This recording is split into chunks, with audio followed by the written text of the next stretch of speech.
প্রত্যেক ছাত্রছাত্রীকে আমাদের এডুকেশন ফর অল ইউটিউব চ্যানেলে স্বাগত জানাই। 2025 সালে যেসব ছাত্রছাত্রীরা মাধ্যমিক পরীক্ষা দিতে যাচ্ছে তাদের বাংলার 4 নম্বরের মাত্র 7টি প্রশ্নের সাজেশন নিয়ে আমি চলে এসেছি। তাই প্রত্যেকটি ছাত্রছাত্রীকে অনুরোধ রইল একটি খাতা পেন নিয়ে বসো এবং ভিডিওগুলি A to Z দেখো। এই প্রশ্নগুলোর মধ্যেই তোমাদের কিন্তু পরীক্ষায় পড়বে, সুতরাং খুব গুরুত্বপূর্ণ প্রশ্ন, অবশ্যই দেখো। একেবারেই প্রথমে বলবো,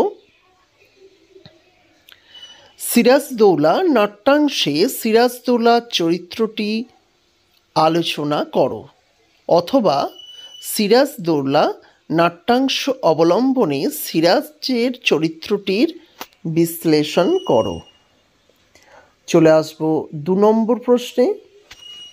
আমার এই অক্ষমতার জন্য তোমরা আমাকে ক্ষমা করো। কে কেন এই মন্তব্যটি করেছেন?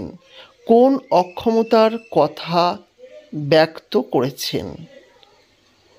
অথবা দিয়ে, আমার এই অক্ষমতার জন্য তোমরা আমাকে ক্ষমা করো, কাদের কাছে এই ক্ষমা প্রার্থনা?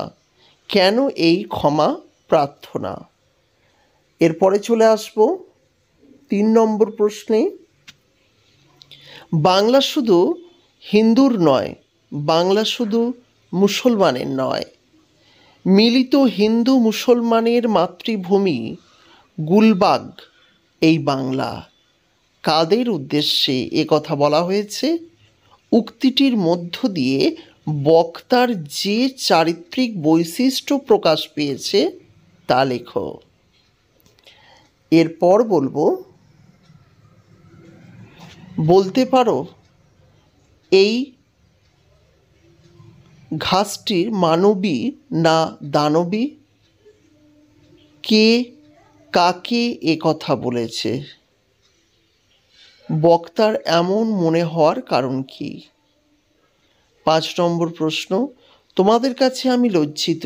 কে কাদের কাছে লজ্জিত? 6 নম্বর এবং 7 নম্বর প্রশ্ন তোমাদের জন্য।